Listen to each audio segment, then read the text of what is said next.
The prevailing power crisis in the country, which underwent many twists and turns in recent months, has now reached another critical juncture, along with a proposal to make an emergency power purchase of 300 megawatts. Following a discussion held with the President, approval has been given to the Ceylon Electricity Board to make this proposed emergency purchase. Although these people try to deceive the general public, they will have to come out in the open one day. Now, the CEB Engineers Union has recommended an emergency purchase of power. They cannot generate solar power. Neither have they developed the renewable energy sector. The engineers give out a recommendation as they please, and the Secretary to the Ministry also gives the go-ahead, turning a blind eye to what is happening. A cabinet paper is presented to purchase power for 3 years. We asked the Public Utilities Commission not to approve this. If diesel is the problem at hand, why are we going back to diesel? ප්‍රශ්නය diesel නම් අපිට තියෙන ප්‍රහේලිකාව ඇයි හදිසි විදුලිය ගන්න ආයේ diesel වලටම යන්නේ? Has the Public Utilities Commission of Sri Lanka given approval for the emergency power purchasing process from privately owned power plants? If we have to go for an emergency purchase, we will have to bear massive costs. Requests were made from the Public Utilities Commission over the last 5 years to give the green light to around 16 of these emergency power purchases. But the PUCSL did not give the go-ahead to any of those, and there were no power cuts during that time. Through these decisions, we managed to save more than 570 billion rupees to the economy of Sri Lanka. We have never approved emergency power purchasing. The Ceylon Electricity Board is attempting to purchase 200 megawatts of power. They are trying to make the purchase from a private power plant in Ambilipitia. That is an illegal agreement. This government is not opting for renewable energy in a country where the sun shines brightly and there are healthy winds. Due to this tug of war between the officials, we have not been able to reach our targets. Will they cut or will they won't? That is the question. The famous quote from the Bard himself, slightly remodified in the hearts and minds of Sri Lankan these days, because we don't know when the Ceylon Electricity Board will cut the power. Power or electricity in your household is of paramount importance. I don't have to reiterate that. Why are we experiencing power cuts? What transpired you saw earlier. Let me tell you what is happening at this very moment.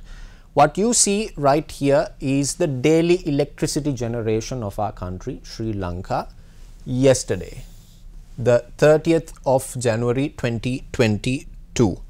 Now, it is very clearly broken down to minor details here. 11.95 gigawatts of hydro power and 13.53 gigawatts of thermal coal, and so on and so forth.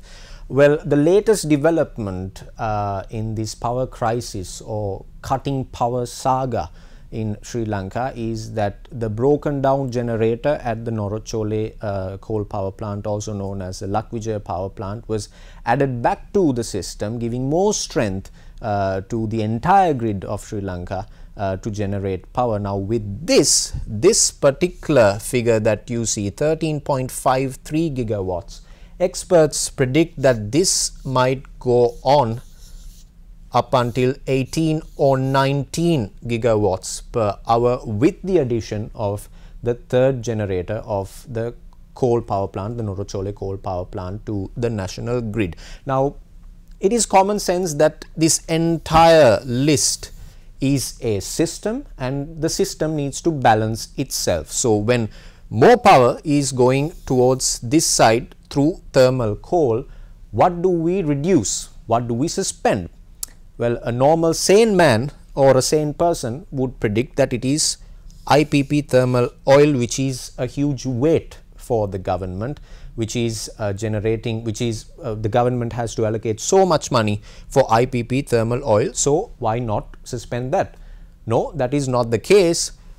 We will suspend hydropower because Sri Lanka is currently facing a dry season. There are droughts in certain parts of the island as well. So, therefore, we will reduce power coming from hydro power generation sources. Can Sri Lanka go forward with coal power plants? When all fails, the alternative of Sri Lanka is to opt for coal to generate power. What you see right here is a chart depicting the global prices, the prices of coal in the global market. As you can very clearly see here, it has been very slowly increasing over last year, and it has hit a peak in somewhere between September and November last year, and at the moment it is currently at $227.65 per 1 metric ton of coal. As you can see, let me depict it once again. It has been steadily gathering momentum, and it has peaked somewhere in between September and November, and at present it is at $227.65 per metric ton of coal. The question is, can Sri Lanka afford this? We are on the brink of collapsing. Some people say that we are on the brink of defaulting as well. Is this a viable solution? Why not renewable energy? Another very important topic is renewable energy. Is renewable energy the future of power generation in the world? Well, these are the top countries in the world that use renewable energy. As you can see, China is far ahead than most of the other countries in the world, and you can see number 2nd place is United States, Brazil, Canada, India, Germany, Russia, so on and so forth.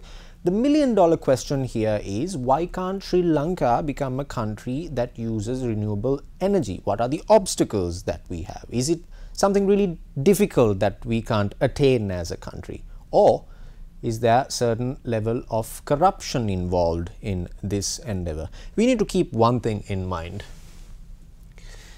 That is, tourism in the country is slowly but steadily lifting its head. Schools have reopened after a long hiatus, and office affairs across the country is being done on a daily basis as well. All of these sectors have been badly affected by this unresolved problem. Power cuts. This unresolved problem, it is unresolved because of the negligence of authorities. Sri Lanka's economy is collapsing. Some economic experts have said that it is already collapsed, and on top of that we have power cuts, and on top of that we have responsible ministers of the government saying that the general public can tolerate this, they can take this, they should take this. These are all but puzzling statements. But the real puzzle here is this: why are the authorities and the politicians of this country acting in such a lackluster manner that they are not performing their duties? Food for thought. We report, you decide.